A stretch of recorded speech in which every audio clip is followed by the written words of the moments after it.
is Histories and Mysteries Uncovered. I'm Ashley. And I'm Jessica. And on this week's episode, Ashley is going to be telling us the story of Alicia Navarro, and I will be telling the epic story of Léo Major, or in a bad English accent, Leo Major. Say it in the French accent again. Léo Major. I like Leo better than Leo. Yeah. But Major is prettier than Major. Yeah, he was a badass. I just Yeah? kept reading. I was like, oh, this one story is pretty badass. And there was like 2 or 3 more. I was like, holy shit, this guy was dope. Cool. I'm excited. And he was I've never heard of Canadian. him. Nice.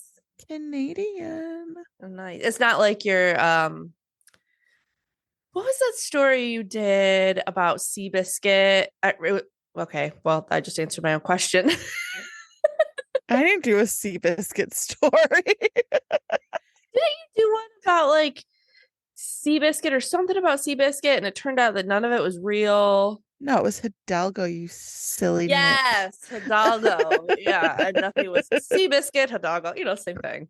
It's not.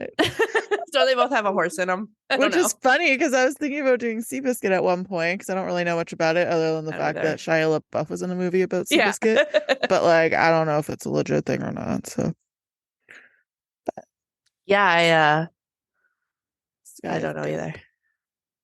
No. Cool. Well, mine is not dope.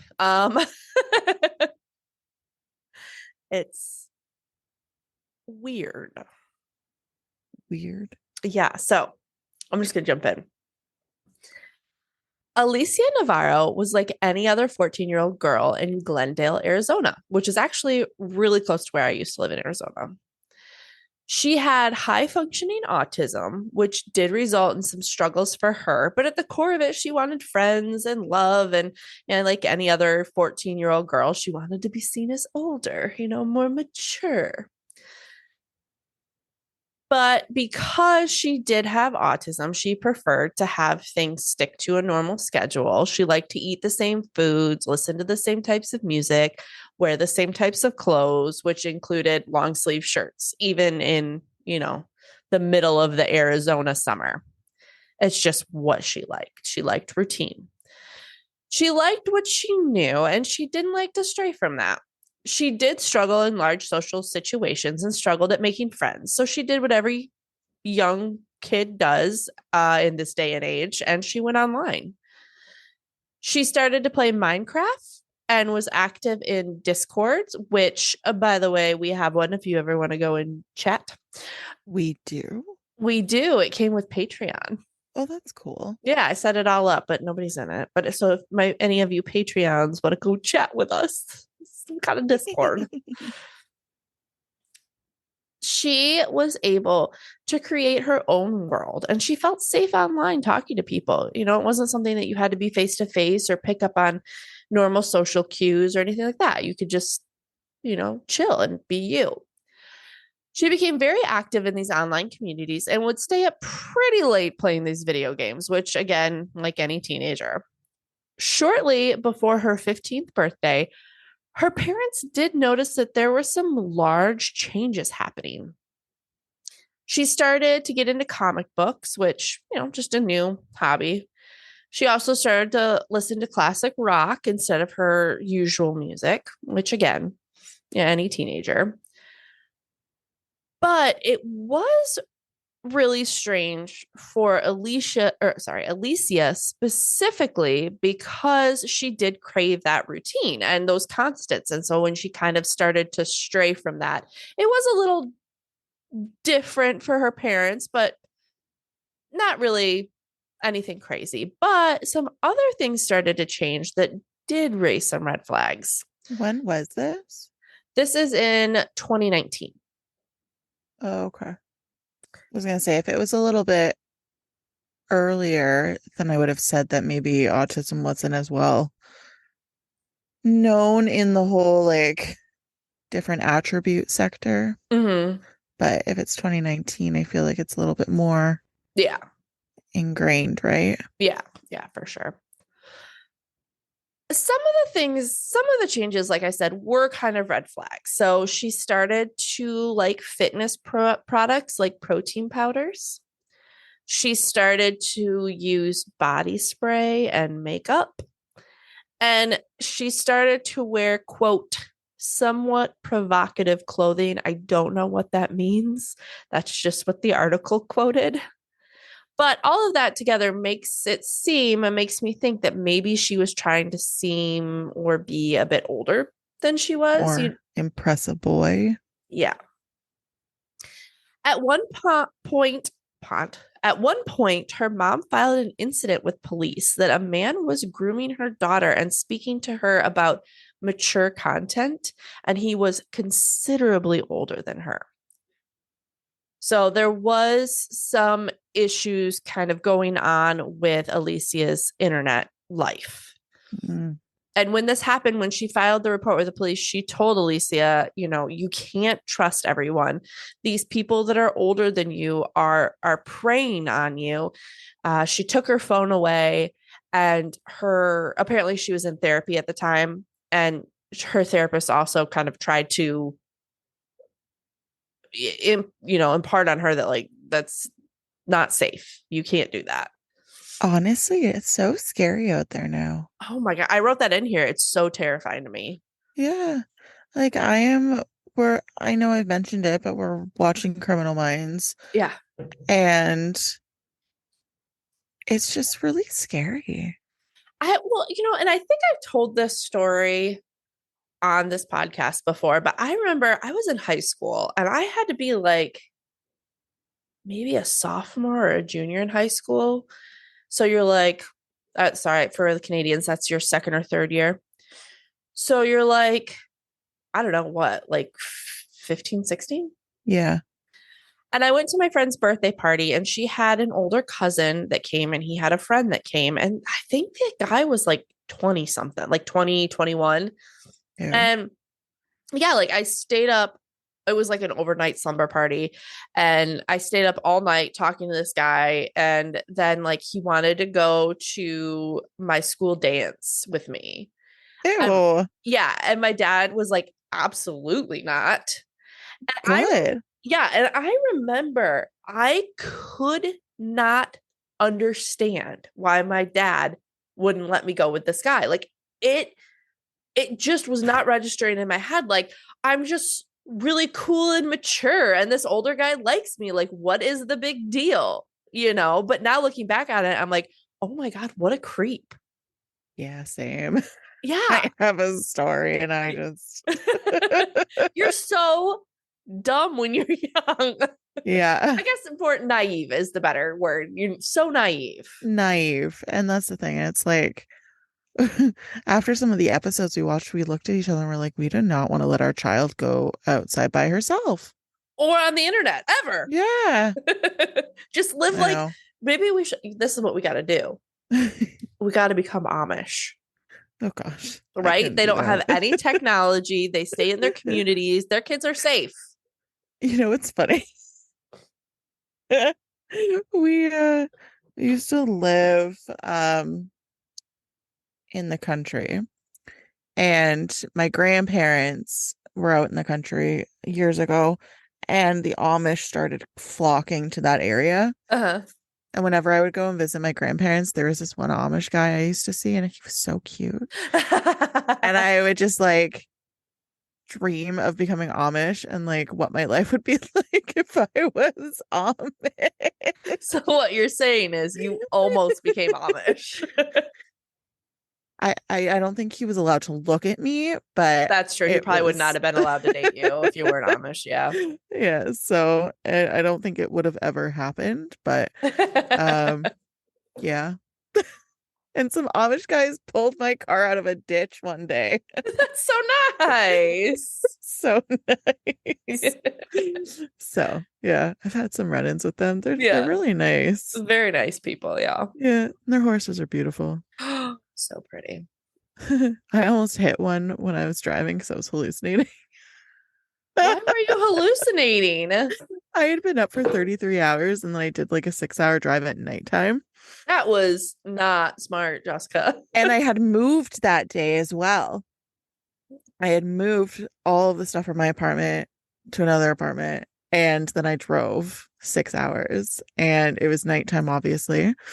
And I had kept thinking I was seeing things in the road, but I wasn't. So then when I finally saw something, I thought it wasn't real. And then at like the last second, I realized it was a horse and buggy. Why they were out at 2 a.m., I have no idea. Mind your business. They're horse and buggy it. Okay. They're going for a Like, ride.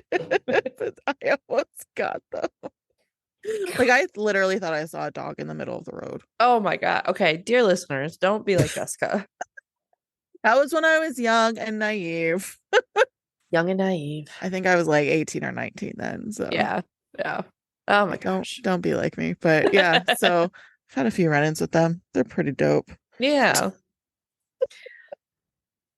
That went way in a different direction. So September 13th, Alicia asked her mom if she could stay home from school because she was having an anxiety day. And her mom said that was fine, which love that. I love that. Yeah. And her mom and Alicia actually went out together and they got Alicia's eyebrows threaded. And then they went to a local chocolate factory. Oh, that's so nice. Yeah, they had a really good time. So on the morning of September 15th, 2019, Alicia's mom, Jessica, was staying up late waiting for her husband, Ivan, to get home. He worked late and she was like trying to stay up late enough to see him, have a little bit of time with him.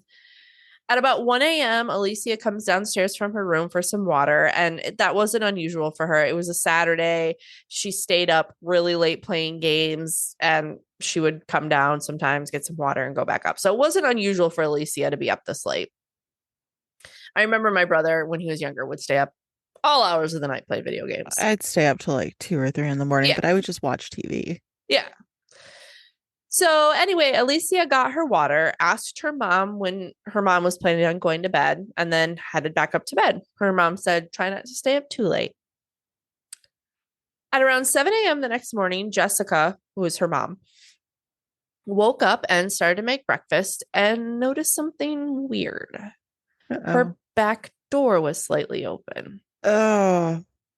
Which is weird because no one had left the house for the day yet. So it's not like someone left and accidentally left it open.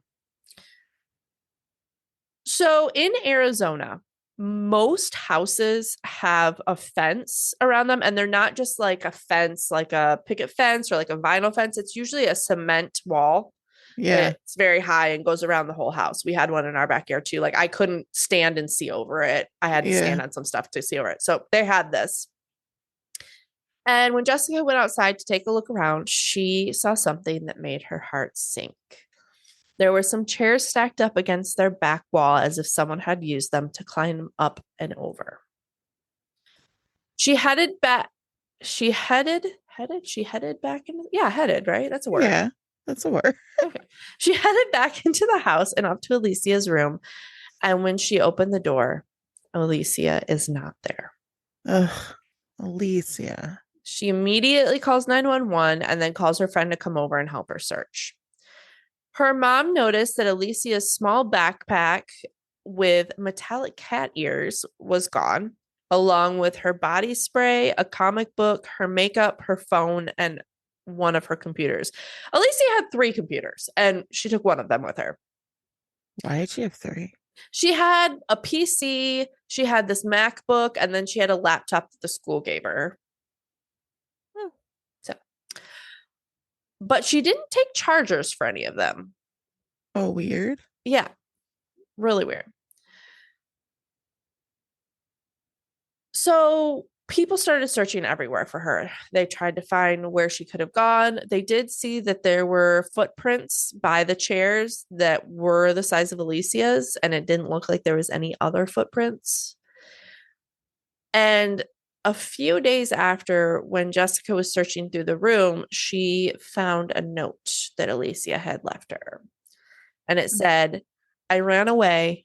I will be back. I swear. I'm sorry, Alicia. At this point, police put out a silver alert, which is kind of like an Amber Alert, but it's generally used for either the elderly or people that have some sort of disability.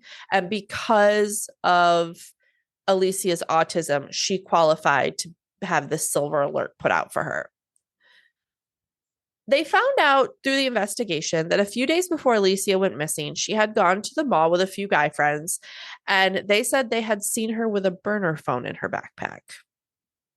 Apparently, she had also told one of these guys that she was going to run away, possibly to California, and invited him to come. But he said he didn't really think much of it because she was, quote, always saying outlandish things. So he's just like, oh, yeah, okay, that's just Alicia. Oh my gosh. She had also messaged her 20-year-old friend, Clark Samples, on Discord saying that she sold her Xbox and had a new boyfriend. Honey, dear listeners out there, if you are 14, a 20-year-old is not your friend. No. He is a predator. Yeah. Nothing more comes of this, like this guy or whatever, but I just thought that was very creepy. Yeah, that is super creepy. Yeah.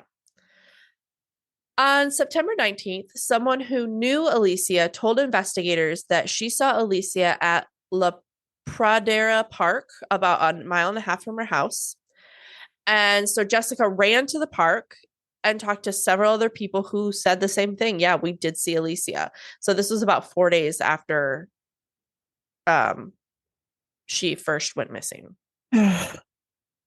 They said that they saw Alicia walking hand in hand with a man who had tattoos on his hands, neck, and face. On September 20th, it was my birthday. Oh, it was also Alicia's birthday. What? I thought your birthday was the 23rd. No. Oh, It's the 20th. Oh. It's been the 20th for almost 30 years. Are you sure? Pretty positive. I'm horrible. I text my parents. I don't know if I can. I don't think my parents listen to this podcast. We got that. My brother and I got a Christmas present, or like an anniversary. So they're having their 40th anniversary in 2025, and so we're working on this like big gift for them. Pretty sure your mom listens. Does she not? No, I don't think so. I think every once in a while she watches our YouTube because she watches YouTube like she's a teenager, but I don't think she listens. So, but anyway, so I'm not going to say what, just in case. But I needed their birthday, and I was like, oh crap. I was like, I had a text them. I was like, it is this date, right? And they're like, yes. I know yours is November. 15th. Don't tell me the day. Oh, What? I said the day. The 15th? Yeah. Oh. And Miss Mara Moose is the 11th. I know. So anyway, it was her birthday. She was turning 15. And her mom was really hoping that she would come home that day because they had already made plans for Alicia's birthday. Alicia said she wanted a nice steak dinner and red velvet cake for her birthday. And so her mom was really hoping that she would come back, but she didn't. Mm. At one point, a woman called police to say that she saw Alicia walking and holding hands with a man near North 67th Avenue and Bethany Holm Road. And another woman called in saying actually the same thing. But nothing more really came of that. And by December of 2019, her case basically went cold. They had no lead. December? Yeah. Oh, shit. That is until July 26th of this year. What? So like a couple weeks ago. At this point, Alicia is 18 years old. And on July 26th, she walks into the police station in Montana near the Canadian border and asks to have her name taken off the missing juvenile list. Yeah. What? She came alone. And according to spokesperson Jose Santiago, she is, quote, by all accounts safe. She is by all accounts healthy and by all accounts happy. He said it does appear she left of her own free will. And at that point, they got in contact with the Glendale police and Jessica, her mother. Jessica said, "For everyone who has missing loved ones, I want you to use this case as an example. Miracles do exist. Never lose hope and always fight." So police are continuing to investigate what happened. She didn't They say what happened? Not yet. At least not that they've released. Oh my gosh. They did say that police went to a residence that Alicia had been seen at. They handcuffed a man and took him to the station for questioning, but he has since been released. Police said that Alicia told them that she hadn't been harmed, she wasn't being held, and she could come and go as she pleased. And as of now, she does not face any criminal charges. Why would she face criminal charges? If she was like, so there's another girl in the news who disappeared recently and came back, and she's getting faced with criminal charges because they like put all this money into trying to find her, and it was like basically a hoax or whatever. So I don't know. They said that I lost my spot. Sorry. No, you're fine. So during this time that Alicia was missing, Jessica, her mom, did a lot of social media trying to put her case out there and have her be found. She used TikToks, Facebook, all this kind of stuff. But now that Alicia is back, I guess things have kind of turned ugly for them on social media. I think just because people have no idea what happened. And so for some reason, people get mean.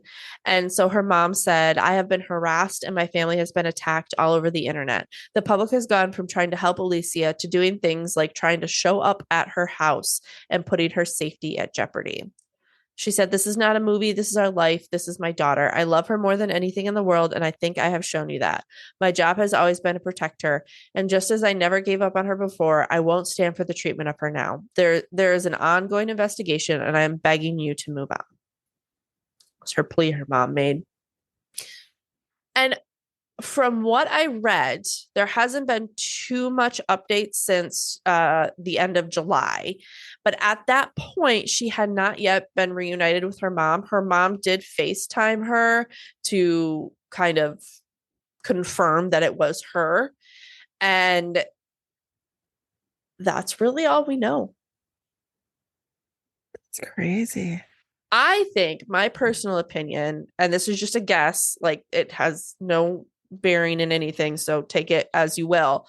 I'm thinking she got groomed by an older guy, ran away to be with him, and that's where she spent all this time. Yeah. That's what I think. It's just so sad. And I can't imagine. I cannot imagine what her poor mother has gone through. I know. And Ivan. Yeah. Yeah. And her dad. I forgot about him. Yes. That too. Yeah. And The it's other just, half. it's so sad because, she was so young. And if she was groomed by him and then lived with him for the past 4 years, she probably doesn't think anything was like wrong. Yeah. And she's just living with her love, I'm sure is what she thinks. And he loves me. And, and I'm wondering if her being on the missing juvenile list, maybe somehow it resurfaced and it was starting to go around. And the guy she's with is like, you got to get taken off that because this is going to come back to bite me in the ass. Is kind of my thought. Yeah, that's the weird part is like, why all of a sudden now, right? Yeah, especially when she's 18. I mean, she's a grown adult now. And that's one of the things the police said is it's up to her if she wants to go back home to see her mom. She's an adult. There's nothing we can do now. So I'm hoping as the months go on, more will come out about this story and what happened to her. And if that is the case where she was groomed by a guy, I hope, he gets his, but we'll see. Yeah. Oh, I got my stuff from Uncovered Crime Junkies, their podcast, and USA Today. Cool. Oh, thanks. Yeah, I just thought it was so crazy because it's been in the news, like just all of a sudden she showed up. Everybody's like, what? Yeah, Yeah. that is really weird. Yeah. Did that girl ever was that girl ever found that like was on the highway? Yes. Yeah. Yes. Yeah, that's the Okay. one I was talking about that I think is facing criminal charges.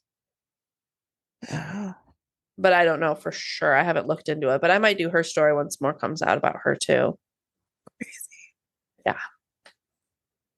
Well, thanks for telling that story. Yeah. It's very kind of you.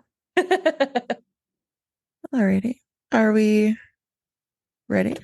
Yeah. So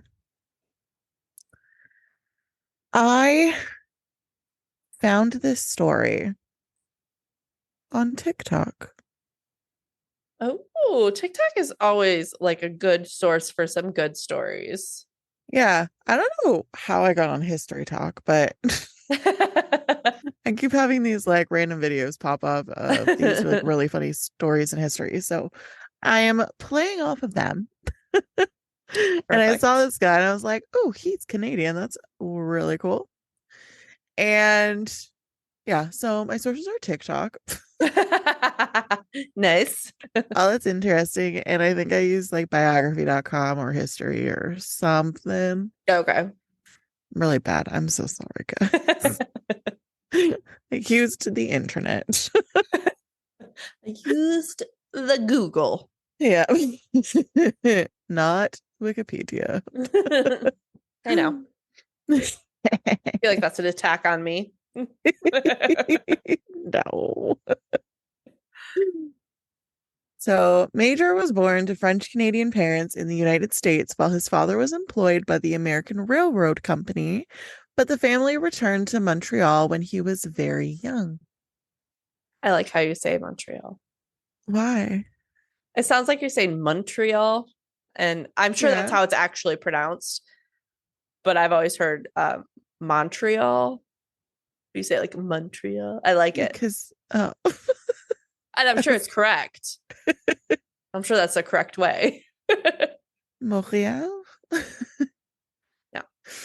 When he was 19 years old, Major joined the Canadian Army and was sent overseas in 1941. On June 6th, 1944, he participated in the Normandy invasion as a member of the Canadian forces and was crucial in the capture of a German cannon. German. I was ahead of myself and I was already trying to like figure out how to pronounce the next word. uh, and was crucial in the capture of a German Hanomag half truck. I don't half track. Wow, what the fuck? I don't know what that This is was. going really well. He was fighting a group of German SS troopers a few days later when he was hit by a phosphorus grenade, losing some vision in his left eye. Oh. He refused, however, to be evacuated back to England because he only required his right eye to sight a rifle. Oh, okay. And he had a talent for accomplishing things by himself that would be amazing if done by 50 men at once, let alone one guy. So he's pretty dope. It's pretty dope. Um,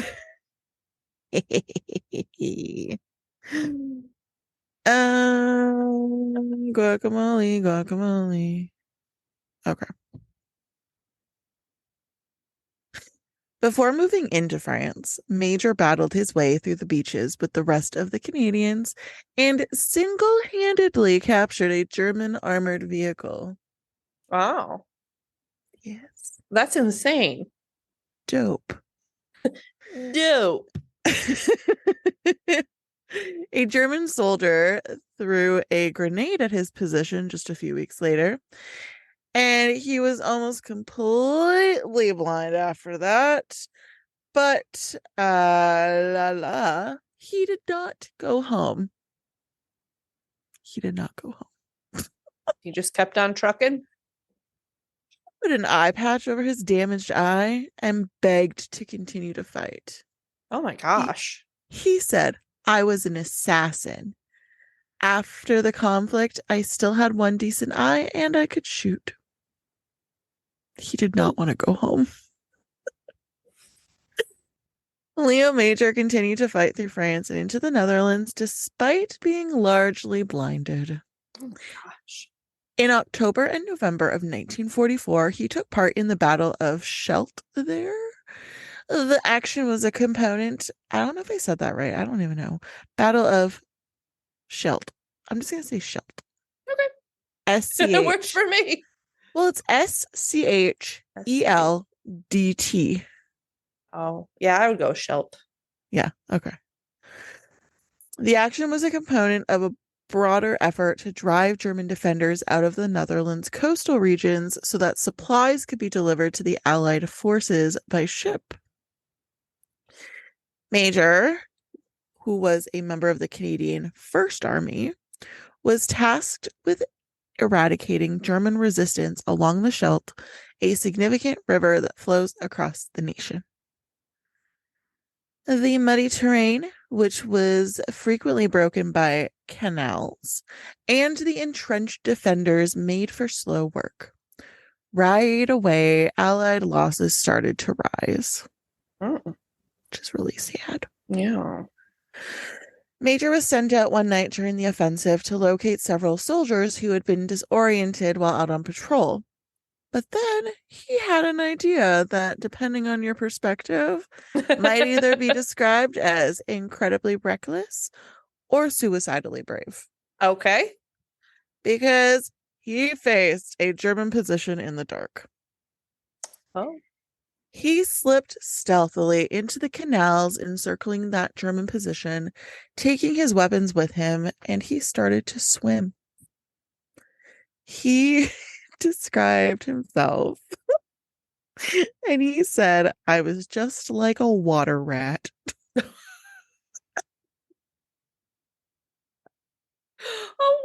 rat. Is that like a rat that swims? I guess so. Is that a thing? Like, I didn't know. It's horrifying if it is. A water rat. He entered the center of the German position by crossing the water. He managed to murder 2 sentries without drawing attention after climbing out of the canal. After which he stalked past the German position and in the direction of their commander's headquarters. Oh. He entered and discovered the commander sleeping in the shadows of a strong defensive position. Just sleeping away. This is insane. Yeah, it gets better. He was informed that he was now a prisoner of war, or POW, by a Canadian soldier who was standing in his room. Can you imagine? No. I'd be like, you in what army, buddy? Literally. Additionally, the commander was unaware of any gunfire that had happened, so he was super surprised when he woke up. It's like, what the hell? Yeah, he's like, where the fuck did you come from? It's like, how'd you get in here? The night. Doesn't even go here. Doesn't go here. The major dragged the man from his office and led him to the adjoining barracks where 93 German soldiers were sound asleep. The soldiers soon surrendered when they saw what was happening and the fact that their commander had been captured. I mean, what do you really do after that? No idea. Major then radioed back to his battalion to let them know that he would be returning with a few prisoners and requested that they provide some tank backup so that he could march the Germans back while keeping everyone in line. Can you imagine if you were like, hey, I'm coming back with a few prisoners and it's the freaking commander? Yeah. He's like That's Captain insane. America when he like infiltrated Hydra that one time and rescued Bucky and all those people. Yeah. And he came back with all of them. All of them. The Distinguished Conduct Medal was offered to him by his superiors. This is so funny. But he rejected it, stating that the British General Bernard Montgomery, who would have presented the award to him, was incompetent. Oh no. His biographer, Luc Lépine, wrote of him that he was a loose cannon, a skinny kid from the wrong side of the tracks who wasn't afraid of anything. And of course, he was also resourceful, independent, and above all, tough, which he would prove yet again shortly after the Battle of the Scheldt. Stop. Okay. So that was one. Or at least two or three. I don't know, because he had his eye blown, you know? You know. This dude doesn't quit. Never gonna give you up. Never gonna let you down. Y'all been rickrolled.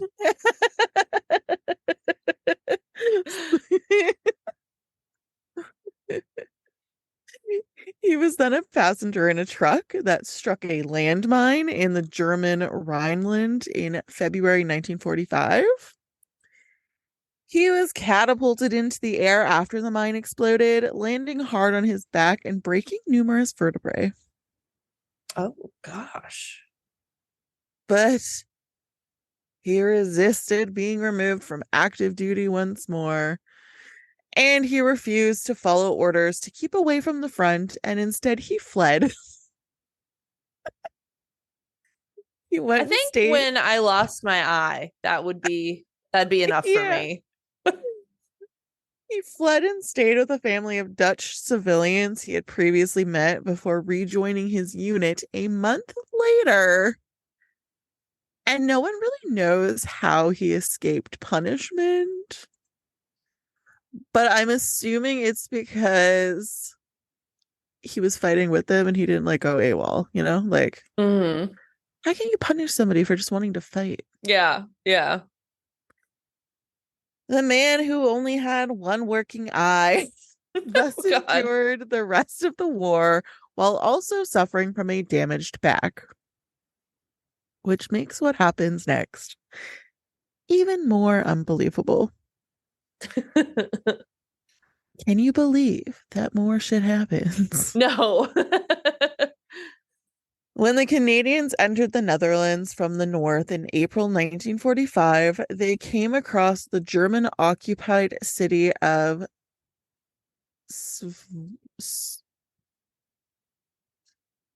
Savola.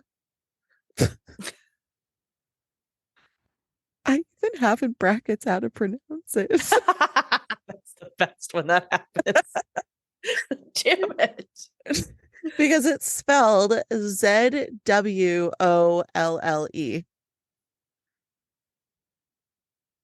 Okay, first of all, I didn't know the Canadians said Z. We don't. Oh. It's supposed to be Z. Why'd you say I just Z think then? because it's ugly saying Z. Why?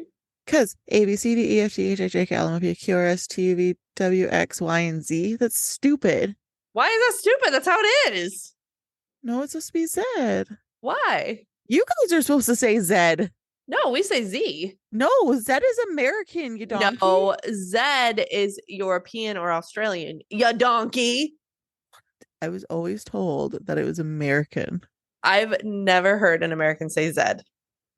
Oh, I think it sounds better. I think it sounds weird. So it makes me think of zebra. I don't know why. But you don't say zebra. You say zebra.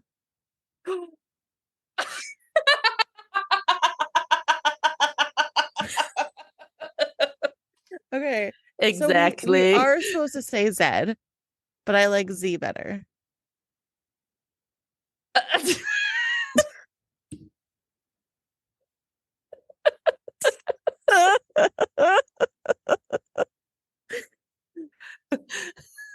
Do you know where you're at right now? Do you know your name? Do you know what year it is? Okay, no, because my argument is always that it should be Z because you don't say zebra. Exactly. Yeah. Okay, so I'm with you. I can't wait for Kyle to hear this.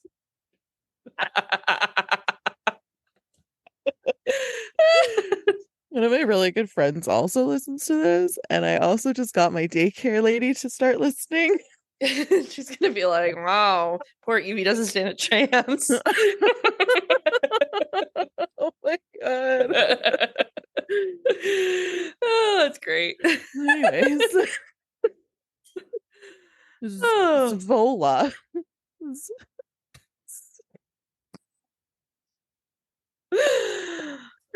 I was so confident yesterday when I was researching this. On April 13th, shortly after dusk, Léo Major and another soldier who was his friend were dispatched on a reconnaissance trip into the city's outskirts. Oh gosh. This episode is not only off the rails, it's like in the river.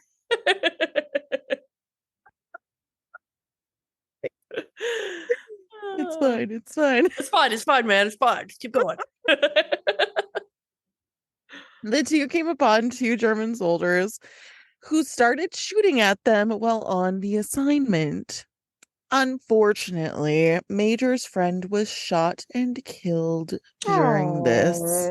That's sad. Really sad.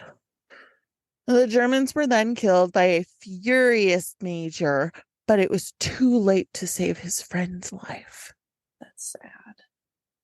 He wrote, after that, I had one fixed idea.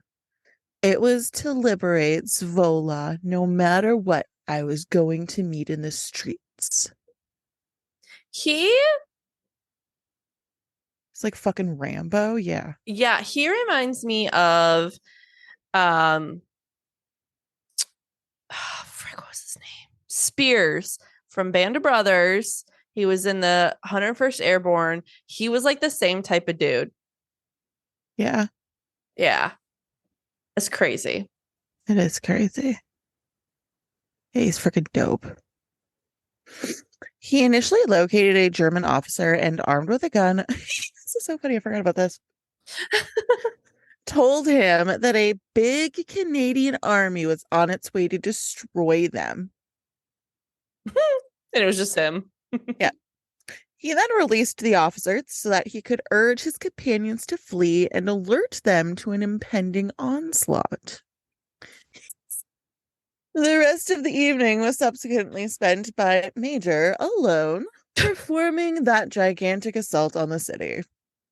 He rushed from position to position, fucking running around.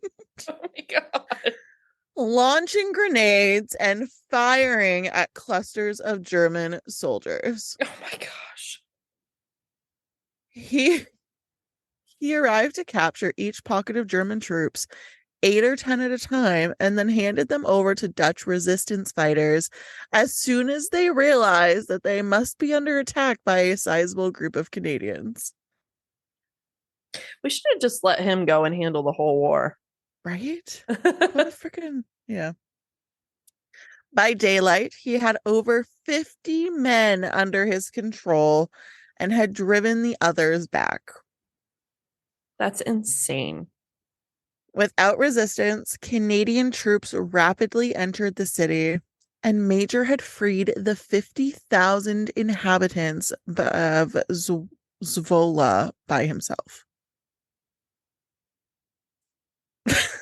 That's insane. Is that crazy? Yes. 50,000 people he liberated. That's insane. Only a few weeks after liberating Zvola, Léo Major left Europe and headed back to Canada. But the war wasn't over with him yet. In 1950, as the Korean War began, Major again offered to serve. The following year, he found himself fighting the opponents and retaking a crucial position on Hill 355, which was a supply line battleground about 20 miles north of Seoul. So, he, yet again, majored his way through. I bet he better, like, I really hope this has a happy ending where he comes back and lives to a nice old age and dies. Late in November, Oh Major and a no. group of 20 comrades infiltrated the Chinese camp covertly and started shooting. The Chinese fled after assuming they had been encircled. It's only 20 of them. Despite Chinese counterattacks launched by forces that greatly outnumbered them, Major and his men managed to hold the position for 3 days. His superiors even gave him the order to retreat since the situation had gotten so bad, but true to character, he refused. Major and the troops resisted, prevailed, and lived to return home. Yay. Despite returning home in one piece, he continued to struggle with health issues as a result of his multiple injuries Yeah. and lived off his pension for the remainder of his life. He quietly went about his days in relative obscurity in his own country. And in Zvola, he is still remembered, and there's even a street named after him. Oh, I love that. Yeah. Do you know? Because I know United States entered World War II pretty late. Do you know when Canada entered? Fuck no. Oh, okay. I don't know. Blah, blah. People who knew him said that his lack of popularity in his own country was a good fit for him. Like, nobody really knew about him. I didn't even know about him. Yeah. My dad didn't even know about him, and he's like a huge history buff. Yeah. Major, thankfully, didn't have an attention-seeking personality, and he didn't even mention Zvola until some locals located him and urged him to participate in a celebration honoring the city's liberation from the Nazis in 1969. Hmm. Up until his passing at the age of 87, Ashley. Oh, good. In 2008, he was always modest about his accomplishments, though he would occasionally discuss the conflict if someone asked. He said, I fought the war with only one eye, and I did pretty good. I love him so much. Right? Oh, Like, so nice. yeah, I love that. I love that. Uh,